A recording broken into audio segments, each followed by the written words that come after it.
जय हिंद दोस्तों, बहुत स्वागत है आप सभी का GLCIAS के इस ऑनलाइन प्लेटफॉर्म पर। मैं हूं नितिन यादव और मैं आप लोगों के लिए लेकर आया हूं MPPSC मुख्य परीक्षा का जो पार्ट बी है। आप लोगों को पता है कि यहां पर अब इस वर्ष से समाजशास्त्र का जो पोर्शन है वो जोड़ दिया गया आयोग के द्वारा।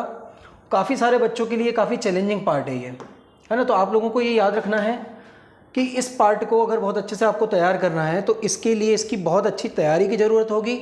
साथ ही आपको एक चीज़ को बहुत अच्छे से ध्यान में रखना है बच्चों की, ये बहुत ज़्यादा स्कोरिंग पार्ट है, बहुत इजी है, बहुत ज़्यादा प्रैक्टिकल है, बहुत ज़्यादा रुचिपूर्ण है। तो इस पेपर को पढ़ने के लिए या इस टॉपिक को पढ़ने के लिए एक अलग मार्गदर्शन की आवश्यकता होती है और इसी उद्देश्य से GLCIAS जो है आप लोगों के लिए ये वाला लेक्चर लेकर आया है।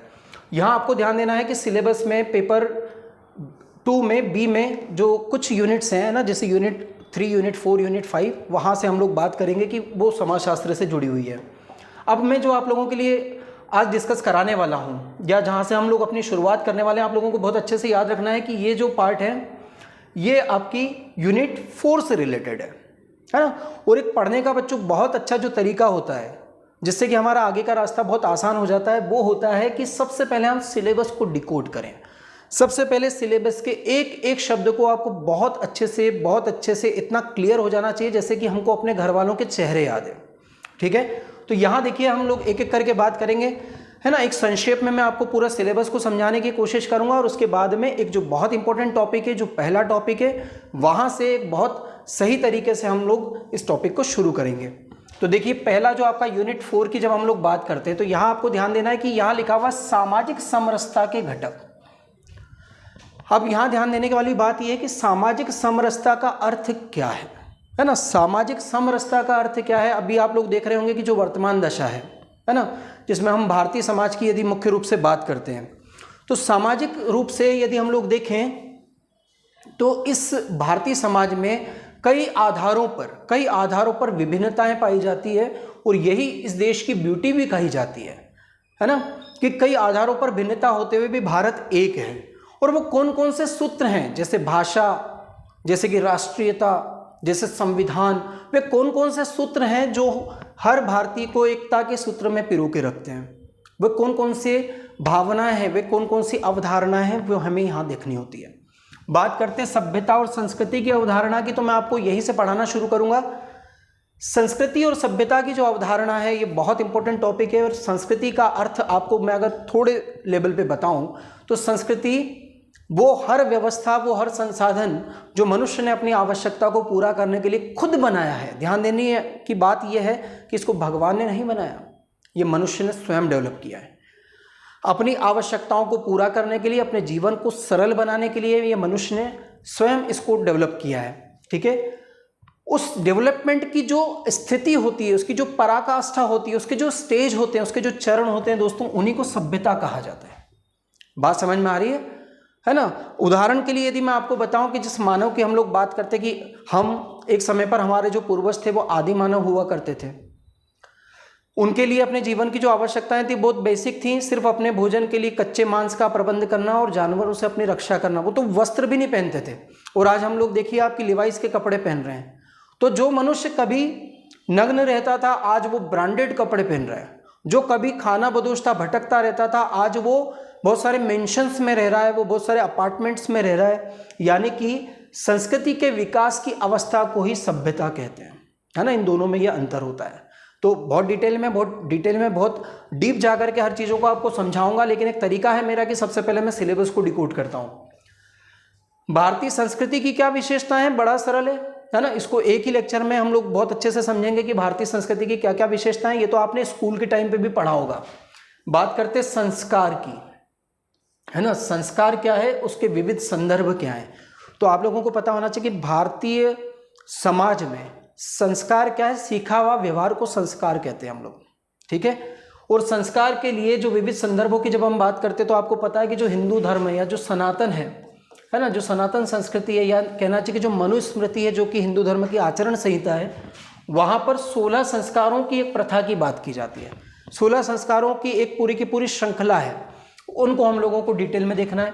बात करते हैं बहुत बेसिक जो चीज़ें हैं। वर्ण व्यवस्था, आपको पता है कि मनुष्य के जीवन को 100 वर्षों के मानकर 25-25 वर्षों के 4 चरणों में बांट करके जो है मनुष्य के जीवन को बांट करके इस तरीके से वर्णों का गठन किया गया था, है ना। ये भी जीवन की एक कहना चाहिए कि एक शैली थी, है ना, एक व्यवस्था थी। इसके बारे में हम लोग बात करेंगे। आश्रम व्यवस्था की हम लोग बात कर सकते हैं, ठीक है। पुरुषार्थ की हम लोग बात करेंगे। पुरुषार्थ चातुर्य, ये दोनों एक ही शब्द है, यानी कि 4 पुरुषार्थ, धर्म, अर्थ, काम और मोक्ष। तो इनको हम लोगों को बहुत डिटेल से पढ़ना है। आगे देखेंगे धर्म और पंथों का समाज पर क्या प्रभाव पड़ता है। यहाँ एक चीज़ बहुत आराम से आपको समझना चाहिए, बहुत इंपॉर्टेंट है कि धर्म और पंथ दोनों अलग अलग चीज़ें हैं, है ना। थोड़ा सा काफ़ी ज़्यादा लिख दिया है तो मैं इसको मिटा के फिर से लिखूंगा, आपको समझना है। देखिए कि यहाँ पर दोनों अलग अलग चीज़ें।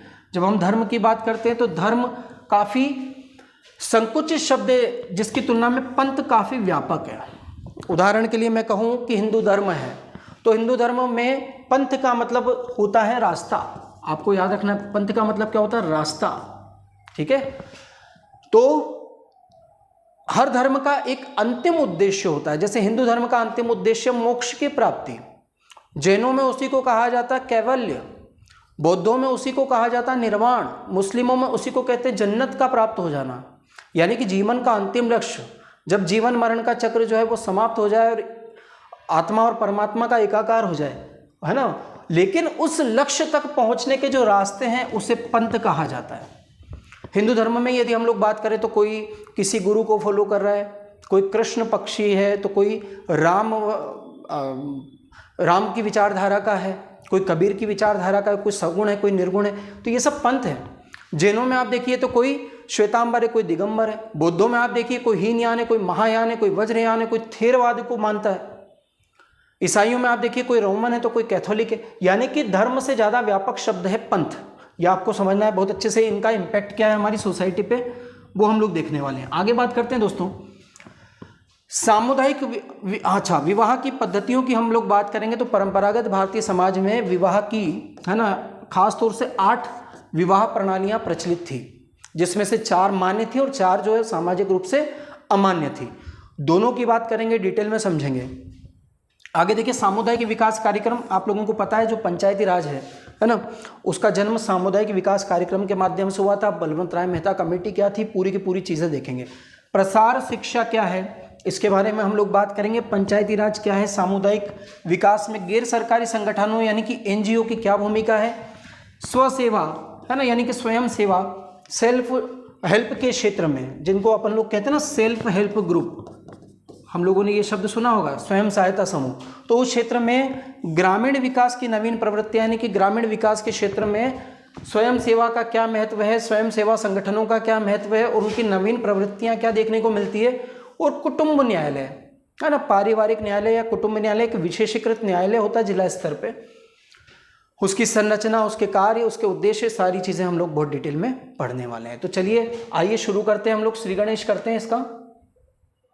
तो देखिए आप लोगों के सामने एक सूचना है। सबसे पहले तो एक बहुत इंपॉर्टेंट सूचना है कि जीएलसी आईएएस का, है ना, गुरुजी के मार्गदर्शन में जीएलसी आईएएस का ऑफलाइन बैच मेंस 2021 को टारगेट करते हुए वो प्रारंभ हो चुका है आज ही से। आप लोगों को याद रखना कि 23 जून से 5 जुलाई तक ये कोर्स रहेगा, है ना, जिसमें इसके एडमिशन शुरू हो चुके हैं। तो आप लोगों को जल्दी करना है ना, समय से यहाँ से पहुँच करके, और आप अपनी एक स्थान सुनिश्चित कर सकते हैं जो आपकी सफलता के लिए एक मील का पत्थर साबित हो सकता है। ठीक है, तो आप लोग इस पर जरूर ध्यान दीजिएगा। जरूर दिए गए नंबरों पर आप कॉल करके इंक्वायरी प्राप्त कर सकते हैं। यहाँ पर आपको ध्यान देना है कि इस बैच का एक बहुत जो इम्पोर्टेंट आकर्षण वो है कि इसमें सीटों की कुल संख्या केवल 50 रखी गई है ना। तो यहाँ पर एक गुणवत्तापूर्ण तैयारी कराना और आपको सफलता तक पहुँचाना इस बैच का प्रमुख उद्देश्य है। तो आप लोगों को इससे जरूर जुड़ना चाहिए बच्चों। देखिए पढ़ने का एक तरीका होता है कि जब जो हम लोग पढ़ने जा रहे हैं, है ना, उसकी शुरुआत करने से पहले हम लोग ये क्लियर कर लें कि हमको उसमें क्या क्या पढ़ना है। तो संस्कृति की जो अवधारणा है ना, आपको उसमें कितने डायमेंशन के माध्यम से उसको पढ़ने की या उसको तैयार करने की आवश्यकता होती है। और हमेशा आपके दिमाग में होना चाहिए कि 3 नंबर, 5 नंबर और 11 नंबर। ध्यान देने की बात है कि 3 नंबर, 5 नंबर और 11 नंबर में किस किस प्रकार के, किस किस प्रकृति के कैसे प्रश्न यहाँ से बन सकते हैं।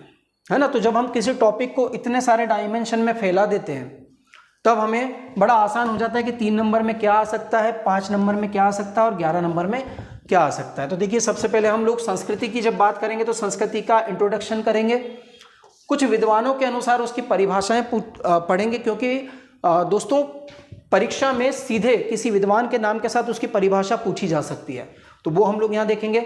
संस्कृति के क्या प्रकार होते हैं, कितने टाइप की होती है, वो हम देखेंगे। संस्कृति के प्रमुख एलिमेंट्स, प्रमुख तत्व क्या क्या हैं, उनकी हम लोग बात करेंगे। संस्कृति की प्रमुख विशेषताओं को हम पढ़ेंगे और संस्कृति से जुड़े हुए बहुत सारे छोटे छोटे कॉन्सेप्ट हैं, जैसे संस्कृतिकरण क्या होता है, ये आपको 3 मार्कर में आ सकता है। सांस्कृतिक संक्रमण क्या होता है, संस्कृतिकरण क्या होता है ना, ये आप लोगों को सारी चीजें देखनी है। यहां पर एक चीज और ध्यान देने की है कि इसके बाद में एक और टॉपिक यहां पर हमको जोड़ लेना चाहिए, वो है संभावित प्रश्न, क्योंकि हर टॉपिक के खत्म होने के जस्ट बाद में मैं आपको उसमें संभावित प्रश्नों पर चर्चा करवाऊंगा कि यहाँ से कितने नंबर में कौन सा प्रश्न पूछा जा सकता है। तो ये पढ़ने का एक बहुत व्यवस्थित तरीका होता है कि आप जिस भी चीज़ को पढ़ रहे हो, जिस भी टॉपिक को आप पढ़ रहे हो, उसको सबसे पहले उसके सारे आयामों को एक फ्रेम में आप लोग समझ लीजिए। चलिए आगे बढ़ते हैं हम लोग। अब इस टॉपिक को हम लोग शुरू करेंगे। देखिए, सबसे पहले हम लोग जानने की कोशिश करते हैं कि संस्कृति होती क्या है। बड़े धैर्य से आप लोगों को सुनते जाना है एक एक चीज़ को।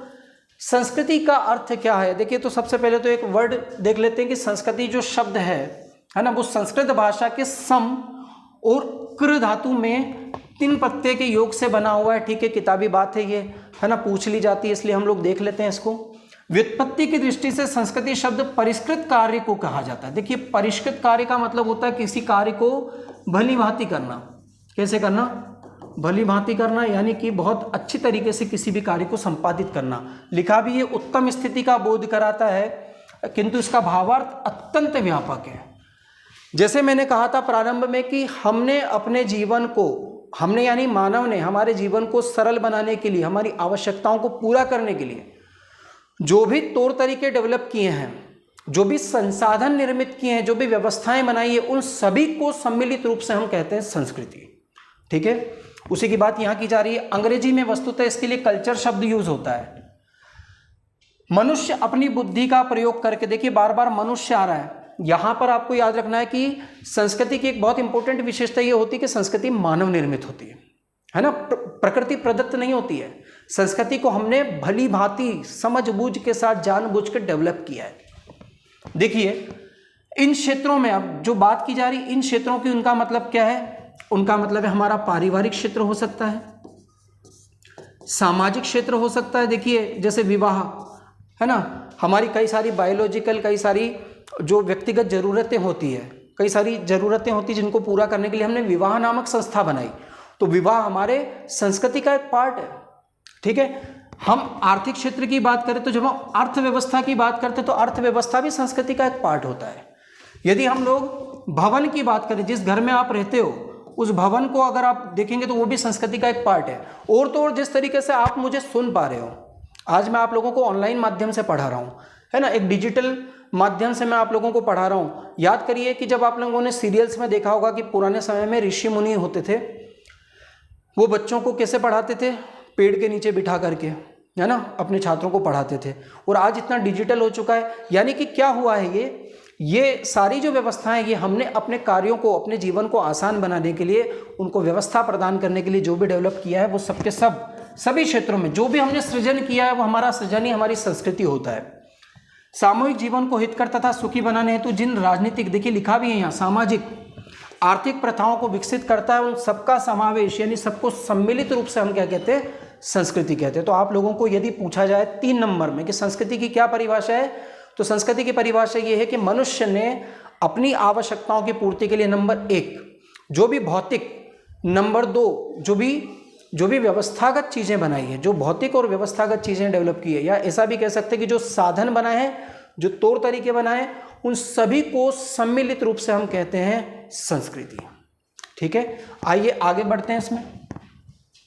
देखिए, संस्कृति की परिभाषाओं की बात करते हैं। और जैसे मैंने कहा था आप लोगों को कि यहाँ से जो परिभाषाएं पूछी जाती हैं दोस्तों, वो सीधे सीधे आपसे हो सकता है कि 3 नंबर में टाइलर की ही परिभाषा पूछ ली जाए, तो एडवर्ड बर्नार्ड टाइलर की परिभाषा है सबसे पहले आपके सामने, जिन्होंने 1871 में इनकी पुस्तक प्रकाशित हुई थी प्रिमिटिव कल्चर। याद रखिएगा, ये पुस्तक भी पूछी जा सकती 3 मार्कर में कि किसने ये पुस्तक लिखी थी। तो प्रिमिटिव कल्चर के रचयिता कौन थे? Edward Tylor. उन्होंने सर्वप्रथम इसको परिभाषित किया था। ये भी पूछा जा सकता है कि सबसे पहले कल्चर शब्द को या संस्कृति शब्द को परिभाषित करने वाला पहला विद्वान कौन था पश्चिमी जगत में? तो वो कौन था? Edward Tyler. टाइलर मुख्य रूप से संस्कृति की अपनी परिभाषा के लिए जाने जाते हैं। इनके अनुसार देखिए, यहां से परिभाषा चालू होती है। संस्कृति वह जटिल समग्रता है जिसमें ज्ञान, विश्वास, कला, आचार, एक एक शब्द को समझेंगे, कानून, प्रथा और अन्य सभी क्षमताओं तथा आदतों का समावेश होता है, जिन्हें मनुष्य समाज के नाते प्राप्त कराता है। अब देखिए, ये जो भी शब्द मैंने यहाँ गोला लगाया है, ज्ञान, हमारा जो नॉलेज है, ये क्या हुआ? इसका विकास हुआ है ना, समय के साथ साथ ये डेवलप हुआ है। चाहे वो खाना बनाने का ज्ञान हो, या गाना गाने का ज्ञान हो, या भवन बनाने का ज्ञान हो, या जो मैं आपको पढ़ा रहा हूँ वो ज्ञान हो, ठीक है। तो हमारा ज्ञान धीरे धीरे डेवलप हुआ, और इसको किसने डेवलप किया? हमने ही, अपनी सुविधा के लिए, अपनी आवश्यकता पूर्तियों के लिए। तो टाइलर का कहना है कि ये भी आपकी संस्कृति का एक पार्ट है। आपके विश्वास, जो हमारे बिलीव्स होते हैं, वो भी होते हैं। कलाएं, है ना, आप कलाओं के बारे में तो आप जानते हैं, है ना, चाहे चित्रकला हो, चाहे नृत्य कला हो, चाहे संगीत कला हो, चाहे मूर्ति कला हो, चाहे वस्तु कला हो, आप देख सकते हैं। आचार, आचार का मतलब होता है व्यवहार, आचार का मतलब होता है आचरण, आचार का मतलब होता है चरित्र। तो हमने अपने चरित्र को जिस तरीके से डेवलप किया है, जो व्यवहार के नियम हैं, ठीक है, वो भी किसके आधार पर डेवलप होते हैं, या वो भी किसके अंग होते हैं? हमारी संस्कृति के।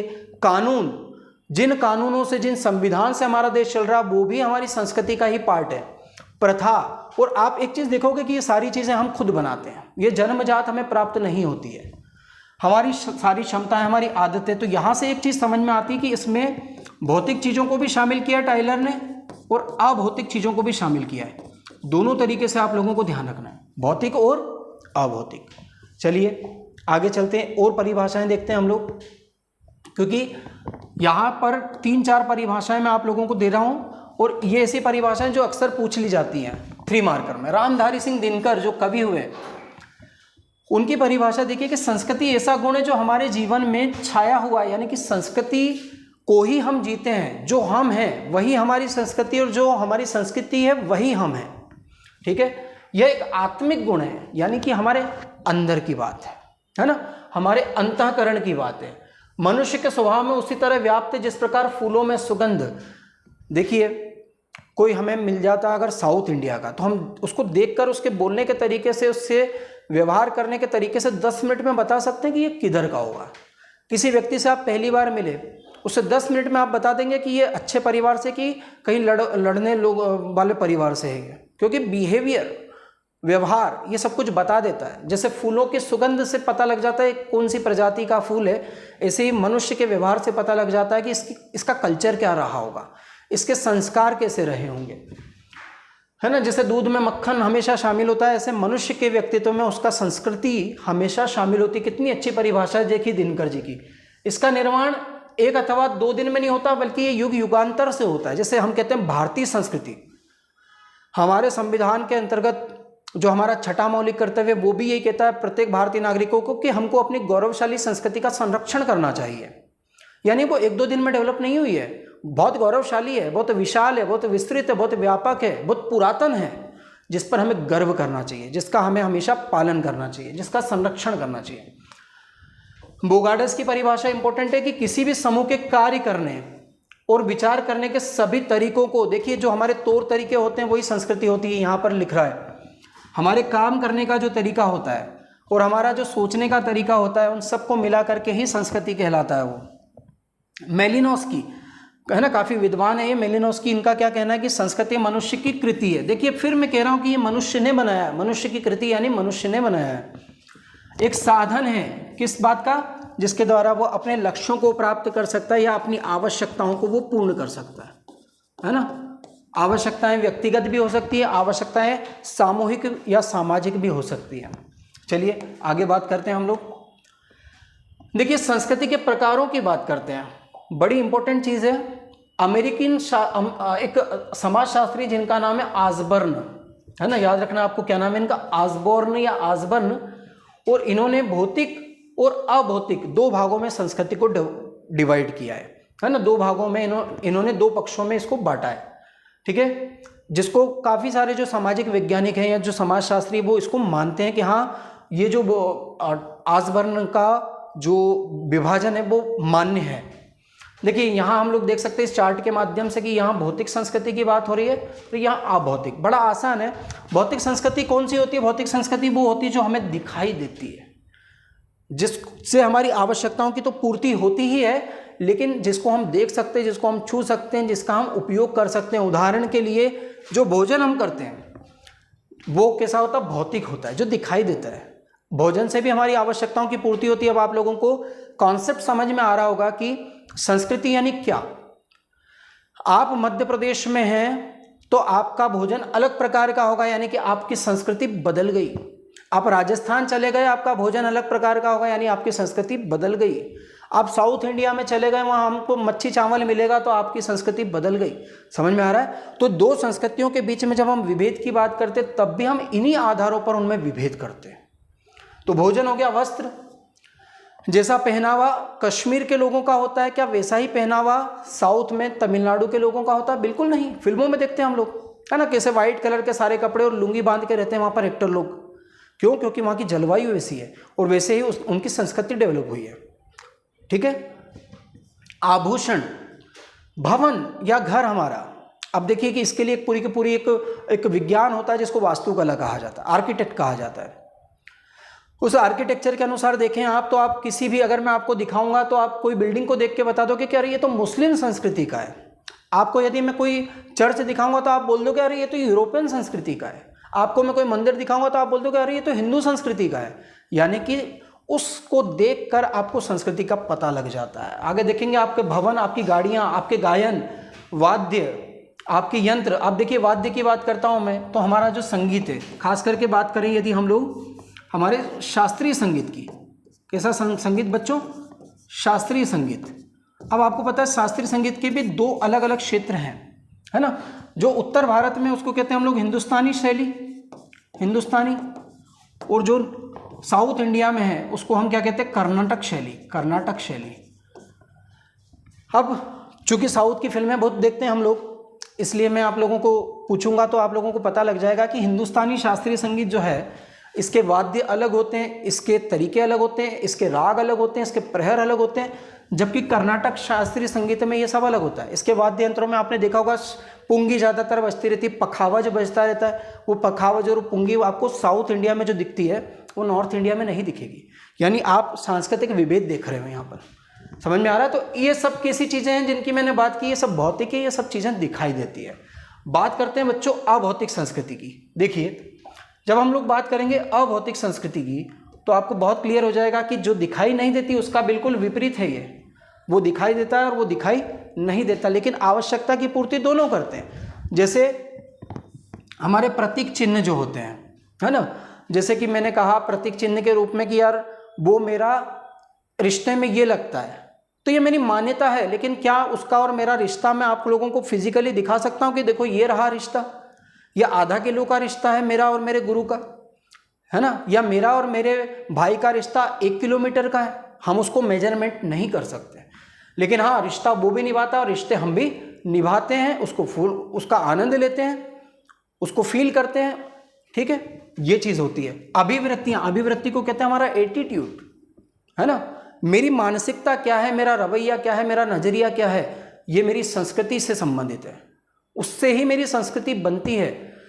लेकिन मेरे अंदर मेरे विचार जो चल रहे हैं वो आप देख तो नहीं सकते ना, इसलिए अभौतिक है। मेरे विचार देखिए यहाँ पर दिया हुआ है, विश्वास, है ना, मेरे बिलीव्स, मेरा गीत, मेरे संगीत, ये सारी जो चीज़ें हैं दोस्तों, ये सारी की सारी जो चीज़ें हैं, ये आप लोगों को ध्यान देना है कि ये अभौतिक होती हैं, फिजिकल नहीं होती है। लेकिन फिर भी हम, जैसे विवाह हो गया, हम लोग जनरली बहुत सारे लोगों ने शादी में गए होंगे आप लोग, और वहाँ, लेकिन आप कभी ये किसी को बता नहीं सकते कि देखो ये शादी रही, मेरी शादी ये रही, या मेरी शादी रेड कलर की है और तुम्हारी शादी पीले कलर की। कभी ऐसा हुआ क्या? शादी में सब जाते हैं, शादी को फॉलो सब करते हैं, शादी को फील सब करते हैं, शादी सब करते हैं, लेकिन शादी को कोई ऐसे पकड़ के नहीं बता सकता कि ये रही मेरी शादी, है ना। अपने पति पत्नी को जरूर बता सकते हैं, लेकिन शादी कहाँ है ये नहीं बता सकते। और ये जो चीज़ होती है, बहुत बहुत अच्छे से आप लोगों को ध्यान रखना है कि ये अभौतिक होती है, लेकिन विवाह हमारी आवश्यकता की पूर्ति के लिए हमने ही बनाया है। पहले तो आपको पता ना, स्त्री पुरुष के संबंध बहुत ज़्यादा परिभाषित, बहुत व्यवस्थित नहीं थे, लेकिन आज फिक्स है कि उसका एक जीवन साथी होता है और धर्म के अनुसार जो है वो एक संस्कार के तहत विवाह के द्वारा प्राप्त होता है। ठीक है, तो ये आप लोगों को सारी चीज़ों को बहुत अच्छे से समझना होगा, है ना। अगर आप लोगों को यहाँ कोई दिक्कत आती है आप ज़रूर कमेंट करके बताएं, और डिटेल में आप लोगों की आवश्यकता को पूरा किया जाएगा, आपकी जिज्ञासाओं को दूर करने का भी पूरा प्रयास किया जाएगा बच्चों। चलिए आगे देखते हैं हम लोग। देखिए, अब आप लोगों के सामने संस्कृति के जो प्रकार हम लोगों ने अभी बिल्कुल 2 प्रकार के रूप में देखे, उनको हम लोग डिटेल में देखेंगे, क्योंकि यहाँ से प्रश्न पूछे जाते हैं। बड़ा आसान है, कुछ भी नहीं है। देखिए, भौतिक संस्कृति क्या होती है? भौतिक या मूर्त, यानी जो सामने दिखाई देती है। इतना ध्यान रखना, जो हमें दिखाई देती है, जो घर हमें दिखाई दे रहा है, जो कपड़े हमको दिख रहे हैं, जो खाना हमको दिख रहा है, ठीक है। जैसे हम लोग लिखा हुआ जिनको हम देख सकते हैं, जिनको हम छू सकते हैं, इंद्रियों के द्वारा जिसका हम आभास कर सकते हैं, अब उपभोग कर सकते हैं, जैसे कि घड़ी हो गई, पेन हो गया, पंखा हो गया, मोटर हो गया, मतलब ये जितने भी औजार है, रेल है, जहाज है, वायुयान है, टेलीफोन है, मोबाइल है, जितनी चीज़ें जिनसे आप अपनी आवश्यकताओं को पूरा करते हो, जो फिजिकल है, वो सब की सब किस में आती है? भौतिक संस्कृति में आती है। बहुत आसान है ना। सरल आदिम समाजों की अपेक्षा जटिल और आधुनिक समाजों में इनकी संख्या अधिक होती है। देखिए, पहले पुराने समाज में, कहने का मतलब है कि जो पुराना समय था उसमें भौतिक संस्कृति बहुत सरल थी, या बहुत उसके एलिमेंट्स की संख्या काफ़ी कम थी। लेकिन जैसे जैसे हमारा जीवन देखो आप आगे बढ़ रहा है, आजकल मैंने देखा है, कहीं मैं गया था तो वहाँ पर 5-7 रिमोट रखे हुए थे। बोले ये एसी का है, ये पंखे का है, ये टीवी का है, ये डिश टीवी का है, मतलब इतने सारे तो रिमोट हो गए। मतलब ये क्या हो रहा है? भौतिक संस्कृति जटिल होती जा रही है, उसमें एलिमेंट्स की संख्या, उसके अवयवों की संख्या बढ़ती जा रही है। क्यों? क्योंकि हम हमारी हर आवश्यकता को पूरा करने के लिए संस्कृति का इस्तेमाल कर रहे हैं, संस्कृति को विकसित करते चले जा रहे हैं। बात समझ में आ रही है आपको मेरी? तो ये बात ही यहाँ लिखी हुई है। देखिए, पुरानी पीढ़ी की अपेक्षा नई पीढ़ी के पास भौतिक संस्कृति अधिक होती है। ठीक है ना। पहले एक भी रिमोट नहीं होता था और आज 4-4 रिमोट हो गए, ऐसे समझ सकते हो आप। पहले एक साइकिल भी बड़ी मुश्किल से होती थी लोगों के, आज 4 अगर लोग हैं तो चारों के 4 4 व्हीलर 2 व्हीलर गाड़ियां हो गई है। क्योंकि आवश्यकताओं को पूरा करने के लिए धन है आपके पास, और धन का इन्वेस्टमेंट करके आप क्या कर रहे हो? अपनी आवश्यकताओं की, हर आवश्यकता को पूरा करने के लिए संस्कृति को लगातार डेवलप करते जा रहे हैं। और जैसे डेवलप करते चले जा रहे हो, उसकी संस्कृति की जो संख्या या भौतिक साधनों की जो संख्या हो रही है वो बढ़ती चली जा रही है। आगे देखते हैं, आगे चलते हैं। अब इसकी क्या विशेषताएं होती है? कोई बात नहीं, 2 मिनट में पता लग जाएगा इसकी क्या क्या विशेषताएं होती है। आपको बड़ा आसान है, लेकिन इसको व्यवस्थित रूप से पढ़ना जरूरी है। देखिए, ये मूर्त होती है, सबसे पहली चीज तो दिखाई देती है ना, कोई दिक्कत नहीं, अभी बात कर चुके हैं। इसकी संचयी प्रवृत्ति होती है। संचयी का मतलब है उसका आप संग्रह कर सकते हो, उसका कलेक्शन बना सकते हो। ठीक है ना। मान लीजिए घड़ी है, आपकी आवश्यकता एक घड़ी से पूरी हो सकती है, लेकिन आप 10 तरह की घड़ियां आपके कलेक्शन में रख सकते हो। लोगों को शौक होता है ना। मेरा एक दोस्त है जिसको चश्मे का शौक है, वो बोलता है यार जब भी कहीं जाता हूँ मैं घूमने के लिए, कहीं नई जगह जाता हूँ, चश्मा खरीद लेता हूँ। मुझे बचपन में पेन खरीदने का शौक था, मेरे पास में अच्छी कंपनियों के अच्छे महंगे बहुत सारे पेन हुआ करते थे। यानी कि भौतिक संस्कृति का हम क्या कर सकते हैं? निरंतर उसको वृद्धि कर सकते हैं और उसको संचय कर सकते हैं, अपने पास में उसको बढ़ा सकते हैं। चूंकि भौतिक संस्कृति मूर्त होती है तो अतः उसे नापा जा सकता है। देखिए, इसका मेजरमेंट संभव है ना। तेरे पास कितने मकान है, तेरे पास कितनी गाड़ियां हैं, समझ में आ रहा ना। तेरे पास में कितनी जो भी कितनी किताबें हैं, पॉलिटी की कौन कौन सी किताबें हैं, ये आप पूछ सकते हो। तो ये जो मूर्त होती है उसका संचय किया जा सकता है, और उसको जब संचय किया जा सकता है तो उसकी काउंटिंग भी किया जा सकता है। इसकी उपयोगिता और लाभ दोनों का मूल्यांकन सरल है। कहने का मतलब यह है, मूल्यांकन का मतलब उसको क्रिटिसाइज किया जा सकता है ना, कि कितनी वो आपके लिए यूटिलाइज है, कितना यूटिलाइज हो सकता है आपके लिए, उसको आप माप सकते हो। और यदि वो ना है आपके लिए लाभदायक तो आप उसको रिप्लेस भी कर सकते हो। ये बड़ा आसान है इसमें। ठीक है। देखिए, जो मैंने लिखा कि इसमें परिवर्तन शीघ्र हो जाता है ना। अगर आपको ये पेन पसंद नहीं तो आप दूसरा ले सकते हो, आपको ये घर पसंद नहीं तो आप दूसरा ले सकते हो। लेकिन क्या आप अपने जो आपकी जो सोच बन चुकी, जो आपका नजरिया बन चुका, उसको इतनी जल्दी बदल नहीं सकते हो। वो स्थायी हो जाता है बच्चों। बहुत अच्छे से आपको ये पता होना चाहिए। एक स्थान से दूसरे स्थान पर इसको ले जा सकते हैं, इसका प्रसार भी कर सकते हैं, ठीक है, और उसको ग्रहण भी किया जा सकता है। भौतिक संस्कृति में बिना परिवर्तन के उसको ग्रहण कर सकते हैं, है ना। जैसे जो मेरे पास में चीज़ें हैं, जो मेरे पास में अपनी वस्तुएं हैं, मेरा स्थान चेंज कर सकता हूँ लेकिन वस्तुएं वही रहेंगी। लेकिन मेरे बिलीव्स हो सकता है कि मैं जब गांव में रहता था तो जाति को ज़्यादा मानता था, लेकिन जब मैं शहर में आया तो मैंने जाति को मानना बंद कर दिया। ये जरूर हो सकता है, ठीक है। आगे बात करते हैं बच्चों हम लोग। देखिए अब हम देखते हैं अभौतिक संस्कृति को, है ना। बिल्कुल उसका उल्टा है, बिल्कुल उसका विपरीत है, लेकिन प्रश्न पूछे जा सकते हैं, बहुत इंपॉर्टेंट है। देखिए मैकाइवर और अन्य कई समाज वैज्ञानिकों ने संस्कृति में केवल अभौतिक तत्वों को माना है। तो ये इंपॉर्टेंट फैक्ट है, इतना इतना याद रखिएगा। मैकाइवर नाम के एक समाजशास्त्री हैं, मैकाइवर। देखिए कई सारे समाजशास्त्री ऐसे हो जाएंगे जो अब आप लोगों को जानना चाहिए, जो अब आप लोगों के लिए मतलब ये मान के चलो कि परिचित हो जाना चाहिए, जो आपके नाम, इनके नाम आपके दिमाग में बार बार घूमेंगे अब। तो देखिए क्या लिखा हुआ कि मैकाइवर और बहुत सारे ऐसे विद्वान हैं जो ये कहते हैं कि भाई संस्कृति में भौतिक होता ही नहीं है, केवल अभौतिक होता है। क्या बोला, सिर्फ अभौतिक होती है संस्कृति।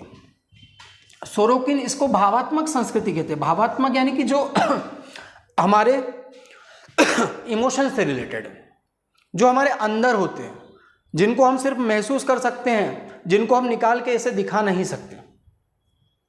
किसने माना, सोरोकिन ने।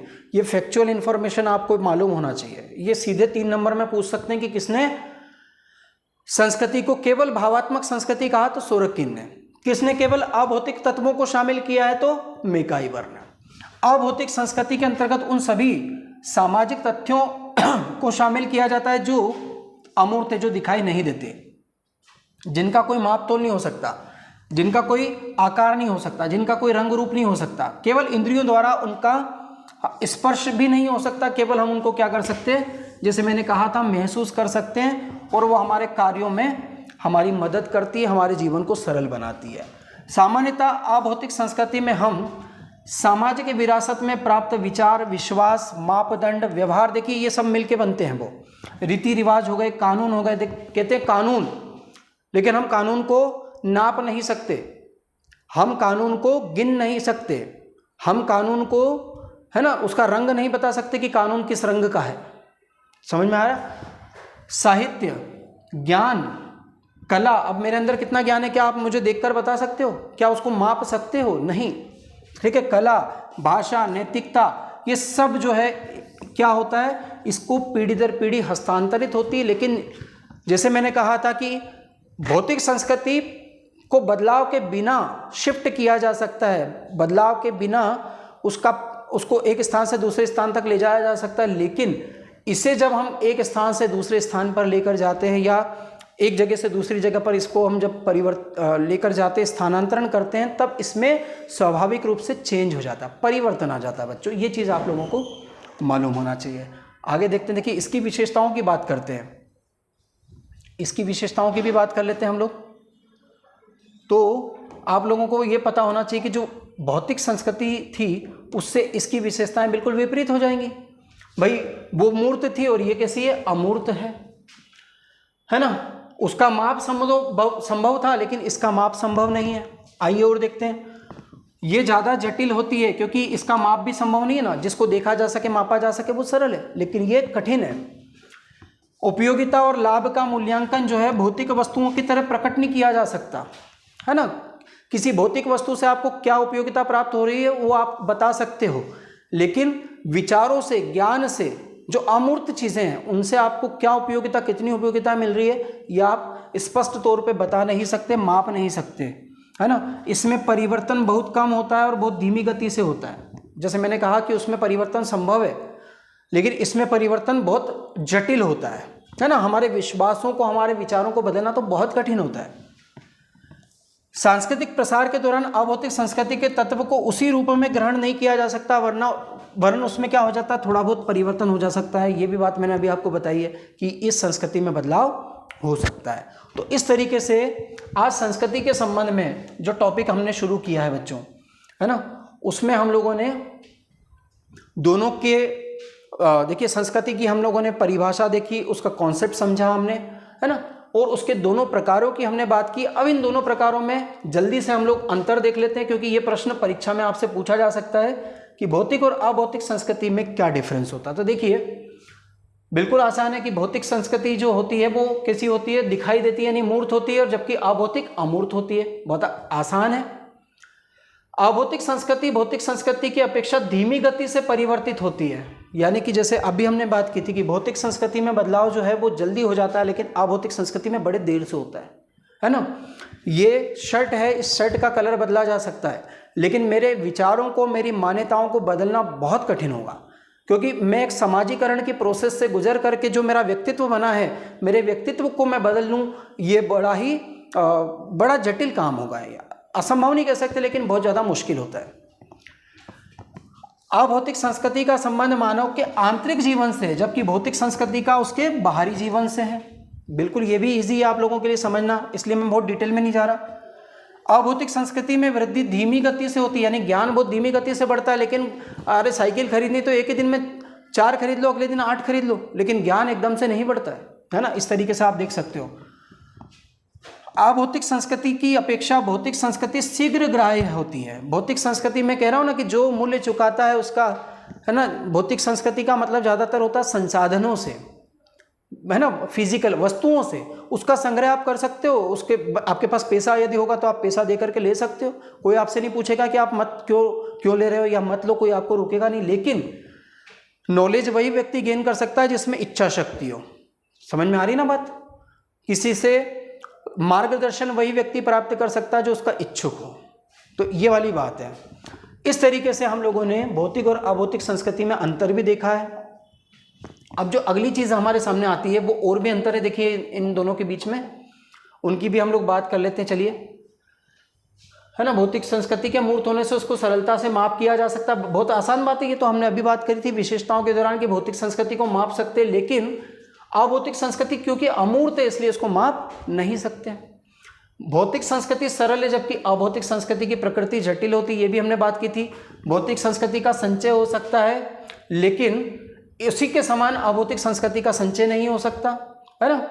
भौतिक संस्कृति का मूल्यांकन लाभ और उपयोगिता के आधार पर हो सकता है, जबकि हम बात करेंगे यदि अभौतिक संस्कृति की, तो उसका मूल्यांकन जो होता है ना, वो उस तरीके से नहीं किया जा सकता है, क्योंकि इसका संबंध आत्मिक पक्ष से, आध्यात्मिक पक्ष से है, आंतरिक पक्ष से है।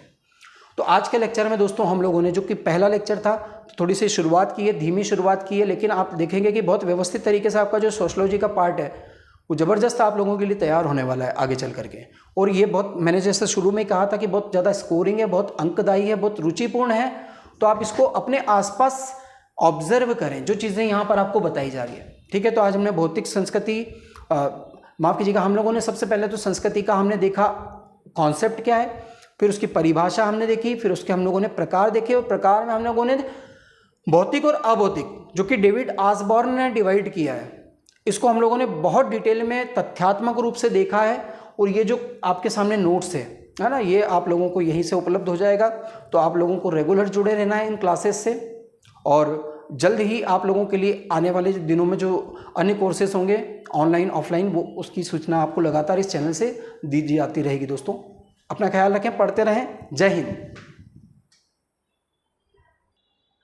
एक बहुत इंपॉर्टेंट और उपयोगी सूचना आप सभी के लिए एक बार फिर से अंत में मैं आप लोगों को बता दूं कि मेंस को टारगेट करते हुए जीएलसी आईएएस का जो ऑफलाइन बैच है वो, उसके लिए एडमिशन आज से शुरू हो गए 23 जून से, जब मैं रिकॉर्ड कर रहा हूं। तो आप लोगों को अपनी सीट को यहाँ सुनिश्चित करना चाहिए, क्योंकि आप लोगों को ये बहुत अच्छे से ध्यान रखना है कि केवल सीमित स्थान है, 50 स्थान है, और बहुत टारगेटेड, बहुत ज़्यादा परिश्रम के साथ में ये बैच जो है संचालित किए जाएंगे। तो आप लोगों को बहुत जल्दी इसका अंग बनने का प्रयास करना चाहिए। ये जो स्क्रीन पर आप लोग नंबर देख रहे हैं, जिसको मैंने ब्रैकेट में यहाँ बना दिया है, आप इन नंबरों पर संपर्क करके इंक्वायरी प्राप्त कर सकते हैं। जय हिंद दोस्तों।